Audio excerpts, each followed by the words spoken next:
Hello, everyone. I'm Alexa Meade. I'm a painter, and this is an example of one of my paintings.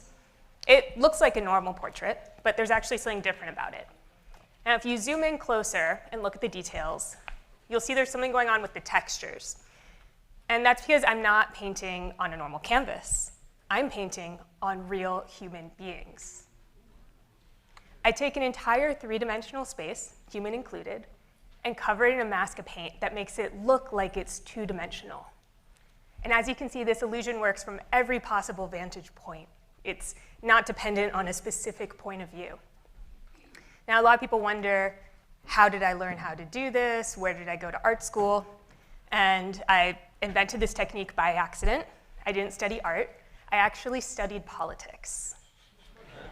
And I came up with this idea by wanting to know what it would look like to put paint on shadows.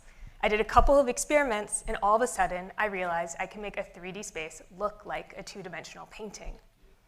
And I taught myself how to paint through the process of inventing this technique as I went along. Now, you might be wondering why, if I'm a visual artist, I'm here at a recreational math conference. And part of that is that my art deals a lot with dimensions, the difference between 2D and 3D, illusion and reality, with also just a touch of magic, which happens to be one of Martin Gardner's areas of interest. One of Martin Gardner's other interests also happens to be Alice, with his classic annotated Alice. At the last G4G, I told you all about this huge, ambitious Alice in Wonderland project I was doing in New York City. I had transformed a 14,000 square foot space into this interactive exhibit that was scheduled to open on Friday the 13th of March 2020. The day of the opening, we had to shut everything down. I had to send terrible emails to everyone saying that the opening was canceled, and all of that hard work ended up having to go into storage. It was pretty devastating, and I spent a lot of the pandemic sitting on my hands. And then someone called me and said, hey, I found this amazing space on Fifth Avenue. You should check it out. It was a former Best Buy, 26,000 square feet, multiple floors, and is at the corner of Fifth Avenue and 44th Street, just across from Bryant Park. I saw this and fell in love. I knew, all right, Wonderland is back. So I got to work figuring out how to build the show and take over this huge space. I came up with a million ideas that I had to keep organized in a spreadsheet, and I plotted them out over how I would fill this 26,000 square feet with Alice-related art. Every time I had an idea I settled on, I would tape a piece of paper to the wall saying, this is how I'm painting this particular wall. I designed all sorts of cool things, like with foreshortened angles to enhance the illusion. And then now that I had everything planned out, I decided it was time to buy 1,000 gallons of paint and hundreds of paintbrushes. I hired a team of 20 painting assistants who I taught how to paint in my signature 2D, 3D style. And we worked around the clock, well, 6 days a week, but with day shifts and night shifts for 2 months. We painted everything, including the ceilings, which was the most labor-intensive and difficult part. As you're painting, paint is just dripping into your eyeballs. We also painted the bathrooms. You must remember, employees must wash their hands. After 2 months of really intense work, I was finally ready to open this show to the public. Sorry, 2 months of intense work, but leading up to that, 2 years of sadness with my 2020 show being canceled. So we opened the doors, and over the year that we were open, 100,000 people came into this space. And I believe there were some G4G people who came too. Raise your hand if you went. Yes, thank you all for coming out. So the exhibit was this incredible two-dimensional, three-dimensional world where you felt like you were stepping into a painting, all centered around the themes of Alice's adventures in Wonderland. Guests to the space were able to put on hand-painted costumes. I painted hundreds of them. There were also interactive props. When you walk into this world, it's like you're going through the looking glass, completely enveloped in the world of Alice. There's giant mushrooms that say, eat me. And if all this makes you hungry, I actually had a cafe where you could have an unbirthday party. There were cupcakes that were perfect for a Mad Hatter's tea party. And the perfect guest to invite to your tea party would be a white rabbit, but maybe you're more of a Cheshire Cat person. Yeah. There are color-changing lights that created different types of optical illusions where up arrows became down. There is this neon spandex room where you put on these crazy diffraction glasses and the world turns into rainbows. This whole space was like a giant maze you can get lost in, where there are secret portals, a wardrobe that might take you to Narnia, shortcuts, tiny doors, hedge maze. Now you'll notice a lot of the roses here are painted red, and I'm not the only one who painted the roses red. Anyone who came to the exhibit was also able to paint a rose.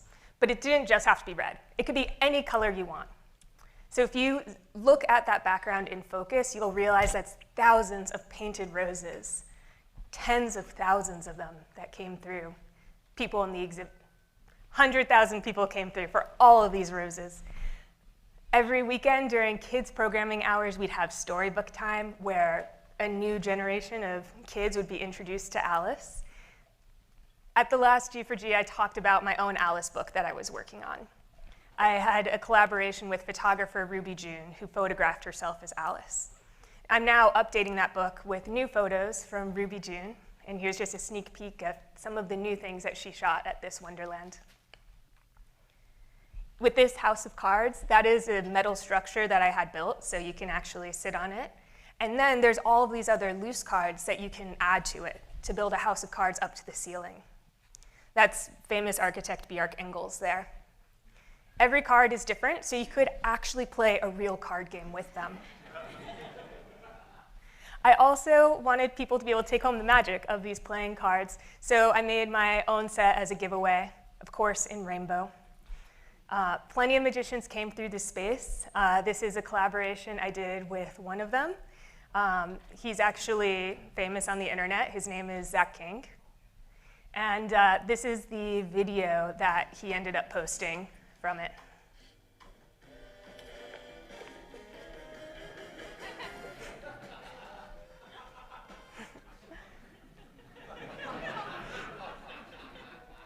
So in this exhibit, where it's not just the guests who come and put on the costumes and embody the art, it's also real, live, living paintings, art on the wall that is moving, that's looking back at you and interacting.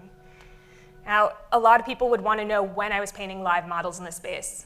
And I typically wouldn't announce in advance. You just had to be lucky if you happened to catch it in real life. One thing that was cool is that when I paint a model in one location, they're mobile, they can move around, and it turns into a totally different painting depending on the background. Now, I had no problem finding people who wanted to be painted. I was so close to Broadway that a lot of my models ended up being Broadway stars, including also some Tony Award winners. But my favorite people to paint were my employees, and at times their families too. This was my box office supervisor, Ebony, and her daughter, Milani. With all this living art that was created in the exhibit, I would then print it out to add to the collections on the wall. So every time you come back, you would see all of the new art that had been created in the meantime. When the show closed, I covered the windows on Fifth Avenue with giant 12-foot-tall portraits that had been created inside. It was really sad having to say goodbye to Wonderland. When the doors closed, I decided I needed to finally leave my own personal mark, sign my name, because the show and the art had been completed. But as I was writing my name, I realized I felt like writing other things, my hopes, dreams on the walls, including my biggest hope of all, that I'd get my security deposit back. But I'm serious. I had to paint the walls white at the end, which was devastating, having to destroy all the gorgeous paint. Everything that had been built in the exhibit, the walls had to be knocked down, and we couldn't save it. Now, if we look closer, that trash heap was my art. All of the art had to be broken down into bite-sized pieces so that it could fit into a dumpster. I literally had to pay someone to take a sledgehammer to my art. And if you're wondering how I felt while all this was going on, what I was doing, I was playing tic-tac-toe on the floor. I was laughing. But I had to laugh because otherwise there was so much crying. Literally watching your life's work being carted off into a dumpster, gathered into trash cans. I ended up painting words all over the entire exhibit. And I had to work as fast as I could painting, because as I would go along, it would be carted off and hit with more sledgehammers. Very painful.